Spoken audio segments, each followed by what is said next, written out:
போதும். மாண்புமிகு உயர்கல்வித்துறை அமைச்சர் அவர்கள். மாண்புமிகு பேரவைத் தலைவர் அவர்களே,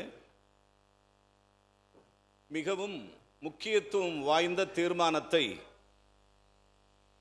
மக்கள் நல்வாழ்வுத்துறை அமைச்சர் கொண்டு வந்திருக்கிறார்.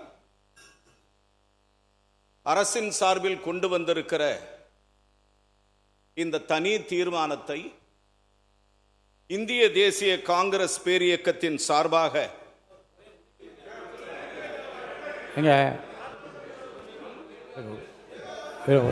உட்காருங்க உட்காருங்க. எத்தனை பேர்? ஒரு கட்சி சார் 4 பேர் நிக்காதீங்க. உட்காருங்க. 4 பேர் உட்காருங்க உட்காருங்க உட்காருங்க.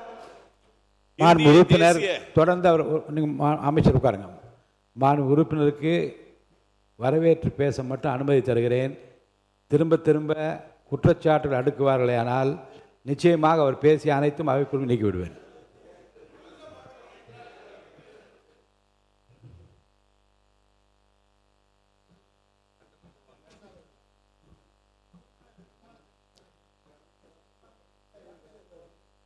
எதுவுமே பேசக்கூடாதுன்னா நீங்கள் மாண்பு உறுப்பினர் சரி.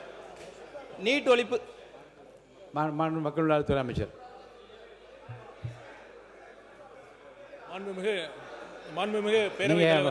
நான் மாண்புமிகு எதிர்கட்சி கொறடாவில் தான் சொல்லுவேன். நீங்கள் தான் தனியாக தயார்படுத்தி அனுப்பணும் என்ன பேசுறதுக்கு. இல்லை, மாண்புமிகு பேரவைத் தலைவர் அவர்களே, எங்கள் அமைச்சர்கள் பலமுறை இல்லை ஒரு முறை அல்ல, இருமுறை அல்ல, பலமுறை ஒருமனதாக இந்த தீர்மானத்தை அரசியல் இல்லாமல் நிறைவேற்றி தர வேண்டும். ஒரே நிமிஷம். நிறைவேற்றி தர வேண்டும் என்று வேண்டி பணியுடன் தாழ்மையுடன் கேட்டுக்கொண்டனர். அதையும் மீறி பலமுறை அவர் அரசியலுக்கு எடுத்து செல்லுகிறார் என்பதுதான் உண்மை. இந்த நேரத்தில் நான் பார்த்துக்கிறேன். நான் பார்த்துக் கொள்கிறேன். இல்லை, என்னிடத்தில் ஆதாரபூர்வமாக சென்ற ஆண்டு எப்படி தனியார் மருத்துவக் கல்லூரிகள் நிகர்நிலை பல்கலைக்கழகம் எந்த பழைய நினைவு கொண்டு வர வேண்டாம். பழைய வரலாறு பற்றி இங்கே பேச வேண்டாம். இந்த தீர்மானத்தை ஆதரித்து திராவிட முன்னேற்ற கழகத்தின் சார்பில் பேசிக்கொண்ட உறுப்பினர் அதை ஒட்டி பேசுவாரேனால் நான் அனுமதிப்பேன். அது வேறு விஷயங்களுக்கு அவர் போவாரேனால் பேசிய பேச்சினுடைய அனைத்து குறிப்புகளிலிருந்து தேவையானவை மட்டும் எடுத்துக்கொள்ளப்படும். தேவையான இல்லாதவற்றை நான் நீக்கிவிடுவேன். மாண்புமிகு உறுப்பினர் அவர்கள். மாண்புமிகு பேரவைத் தலைவர்களே, நான் வரலாறு தான் பேசினேன். முடிவாக இந்த தீர்மானத்தை திராவிட முன்னேற்ற கழகம் ஆதரித்து நான் வாய்ப்புக்கு நன்றி கூறி விடைபெறுகின்றேன். நன்றி. மாண்புமிகு பேரவைத் தலைவர்களே, இந்த அனிதானுடைய நிகழ்வு என்பது அது தவிர்க்கப்பட வேண்டிய ஒன்று.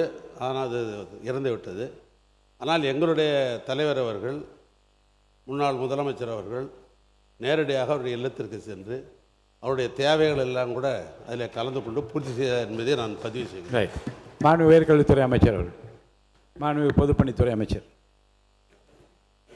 வரலாறு பற்றி பேசல, ஒரே ஒரு பதிவு மட்டும். நீட் மசோதா நாடாளுமன்றத்தில் அறிமுகம் செய்தவர் திமுக சார்பில் சுகாதாரத்துறை இணையமைச்சராக இருந்த திரு காந்தி செல்வன் அவர்கள். இது ஒரு வரலாறு, அது பதிவு. மாண்புமிகு உயர்கல்வித்துறை அமைச்சர் அவர்கள். மாண்புமிகு எதிர்கட்சி தலைவர் அவர்கள். மாண்புமிகு உயர்கல்வி அமைச்சர் உட்காருங்க. மாண்புமிகு எதிர்கட்சி தலைவர் அவர்கள். மாண்புமிகு பேரவைத் தலைவர் அவர்களே, இந்த நீட் தேர்வு இந்தியா முழுக்க கொண்டு வந்தாங்க. ஆனால் தமிழ்நாட்டுக்குள்ளே அது அலோவ் பண்ணலை. தமிழ்நாட்டுக்கென்று விதிவிலக்கு வாங்கி வைத்தவர் எங்களுடைய தலைவர் டாக்டர் கலைஞர் அவர்கள். அந்த பதிவு இருக்கு. பிளே ஸ்டோர் மற்றும் ஆப் ஸ்டோரில் இருந்து பாலிமர் செயலியை QR கோடு மூலம் பதிவிறக்கம் செய்யுங்கள். செய்திகளை உடனுக்குடன் பெறுங்கள்.